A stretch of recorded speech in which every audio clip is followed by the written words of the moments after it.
আজকে আবু সাঈদের কথা মনে পড়ছে আমাদের, যে আবু সাঈদের ছবি বাংলাদেশের প্রতিটি মানুষের মনে গেঁথে আছে, এটা কেউ ভুলতে পারবে না।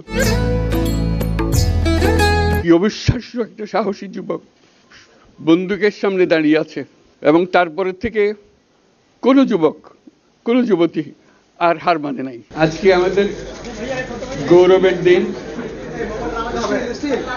যে যে বিপ্লবের মাধ্যমে বাংলাদেশ আজকে নতুন বিজয় দিবস সৃষ্টি করলো, সেটাকে সামনে রেখে এবং আরো মজবুত করে আমাদেরকে সামনে এগিয়ে যেতে হবে। যারা এটা সম্ভব করেছে, যে তরুণ সমাজ,